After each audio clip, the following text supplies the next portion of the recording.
प्रेमाने बोला दानंकारजी. बरवे झालो आलो या संसारी, जोड जोडीसी मनुष्य देहा ऐसी, महालाभाची उत्तम राशी, जेणे सर्व सुखासी पात्र होईजे. संत तुकाराम महाराज म्हणतात की बरं झालो या जन्माला आलो, सर्व सुखाचे वाटेकरी झालो, महालाभाचा महामोलाचा असा मनुष्य जन्म तुम्हा आम्हाला मिळाला. कोणतं सुख तुकाराम महाराजांच्या वाट्याला आलं? असं काय त्यांना मिळालं कळायला हवं ना. मनुष्य जन्म त्यांना मिळाला, पण त्यांना का आनंद झाला कळायला हवं. यासाठी 3 प्रकारांमध्ये विभाजन केलंय. पहिले म्हणजे या पृथ्वी तलावरती असणारे सर्व प्रकारचे पशु पक्षी जीव जंतू, यांना हा मनुष्य जन्म मिळाला नाहीये आणि तो का मिळतो हे त्यांना कळणार देखील नाही. मग दुसरे इंद्रादिक देव, यांना देखील हा मनुष्य जन्म मिळाला नाहीये, पण तो का मिळतो हे त्यांना कळालेलं आहे आणि म्हणून हा मनुष्य जन्म मिळावा अशी त्यांनी अपेक्षा केलेली आहे. याला प्रमाण आहे. संत तुकाराम महाराज म्हणतात, स्वर्गीचे अमर इच्छिताती देवा, मृत्यू लोकी व्हावा जन्म आम्हा.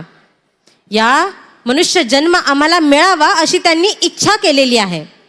आणि मग तिसरे म्हणजे आपण मनुष्य मानव, आम्हाला मिळाला हा मनुष्य जन्म, पण कळाला का की नेमका कशासाठी मिळालेला आहे?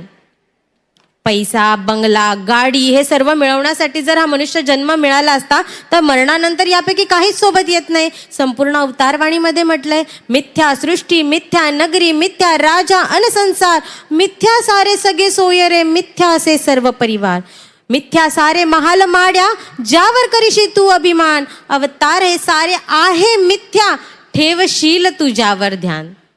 या सर्वाला तर मिथ्या म्हटलंय. मग सत्य काय आहे, शाश्वत काय आहे?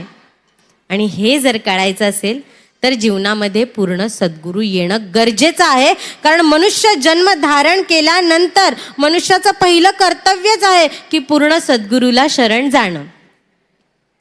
जसं म्हटलंय, संत एकनाथ महाराज म्हणतात की प्रत्यक्ष परब्रह्म श्रीरामचंद्र वसिष्ठ मुनींद्र गुरु त्याचा, कृष्ण बळीराम केला संदीपनी, तेणे गुप्त ज्ञान कथी येले, प्रत्यक्ष वामांगी असोनी पार्वती, वेळोवेळा विनंती करीत असे.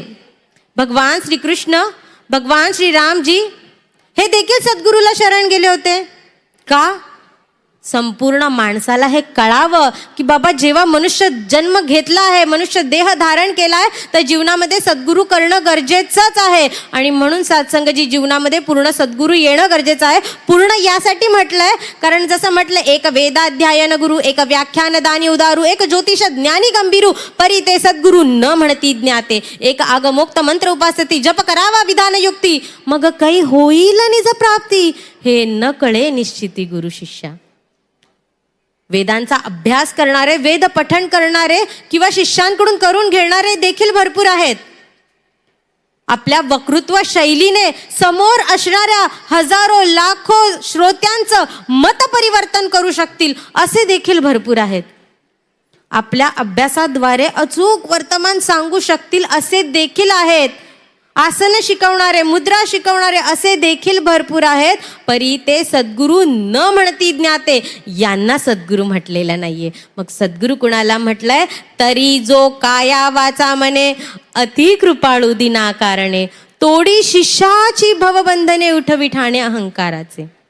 संत कबीरदासजी म्हणतात, सद्गुरू मिलाजू जानिये ज्ञान उजाला होय, ब्रह्म का भांडा तोडी करी रहे निराला होय. सद्गुरू कुणाला म्हटलंय? की जे भ्रमांतून मुक्त करून सत्याचा प्रकाश, ज्ञानाची प्राप्ती करून देतात. यासाठी जीवनामध्ये पूर्ण सद्गुरू येणं गरजेचं आहे. इतिहास जर पाहिला तर साधू संतांनी देखील सद्गुरूला प्राधान्य दिलं आहे. यासाठी काही उदाहरण आपण बघू शकतो. नामदेव महाराजांचं, संत नामदेव महाराजांचं उदाहरण घेता येईल. नामदेव महाराज एवढे लाडके भक्त नामदेव महाराज, प्रत्यक्ष पांडुरंग त्यांच्या हाताने जेवायचे, त्यांच्याशी बोलायचे आणि तेच पांडुरंग नामदेव महाराजांना म्हणतात की नामदेवा तुम्ही गुरु करा.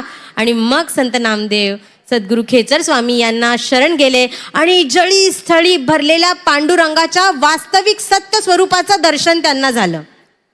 दुसरं उदाहरण घ्यायचं तर निळोबारायांचं घेता येईल. निळोबारायांनी 42 दिवसांचं अनुष्ठान केलं होतं. पांडुरंग समोर प्रगट झाले, तर निळोबाराय म्हणतात, पार्थीला विना का आलासी? मी तुला बोलावलंच नाहीये, मग तू का आलाय? मी तर तुकाराम महाराजांचा धावा करतोय. आणि मग त्या ठिकाणी संत तुकाराम महाराज आले. तिसरं उदाहरण घ्यायचं झालं तर समर्थ रामदास स्वामी म्हणतात की गुरु थोर म्हणावा की देव थोर म्हणावा, आधी नमस्कार कोणासी करावा, समर्थांसी वाटे गुरु थोर आहे, जयाच्या कृपेने रघुराज पाय. साधू संत महात्म्यांनी देखील सद्गुरूला प्राधान्य दिलं आहे, कारण सद्गुरू कृपेने ब्रह्मज्ञानाची प्राप्ती होऊ शकते, सद्गुरू कृपेने मनुष्य जन्माचं उद्दिष्ट कळू शकतं.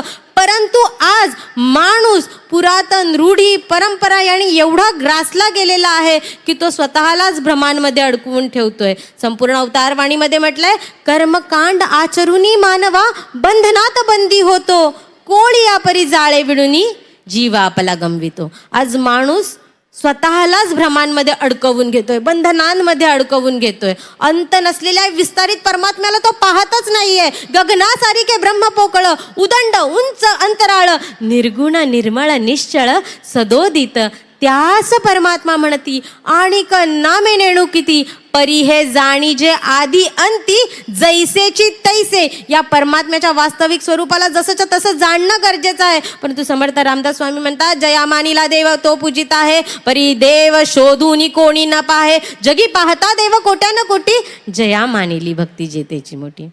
आज माणूस देवाच्या वास्तविक स्वरूपाला जाणून न घेता देवाने निर्माण केलेल्या वस्तूंमध्येच गुरफटलेला आहे. आणि या गुरफटलेल्या माणसाला, बंधनांमध्ये अडकटलेल्या माणसाला बाहेर काढण्यासाठी जीवनामध्ये पूर्ण सद्गुरू येणं गरजेचं आहे. या माणसाला प्रत्यक्ष परब्रह्म परमात्म्याची प्राप्ती करून देण्यासाठी जीवनामध्ये पूर्ण सद्गुरू येणं गरजेचं आहे. माणसाला भक्तीची योग्य दिशा दाखवण्यासाठी जीवनामध्ये पूर्ण सद्गुरू येणं गरजेचं आहे. आज माणूस की गमावून बसलेल्या माणसाला मानवतेची, प्रेमाची भाषा शिकवण्यासाठी जीवनामध्ये पूर्ण सद्गुरू येणे गरजेचं आहे. आणि आज आमच्या जीवनामध्ये सद्गुरू माता सुदीक्षाजी महाराज आल्यात, या परब्रह्म परमात्म्याची प्राप्ती करून दिली आहे. मनुष्य जन्माचं उद्दिष्ट काय आहे ते समजावून सांगितलंय आणि भक्ती करायला कशी करायची हे शिकवलं आहे सत्संगाजी. आणि मग ज्या सुखाची प्राप्ती संत तुकाराम महाराजांना झाली आहे, त्याच सुखाची प्राप्ती आज आम्हाला देखील झाली आहे. सद्गुरु चरणी येता माझी मिटली भ्रमशंका सारी,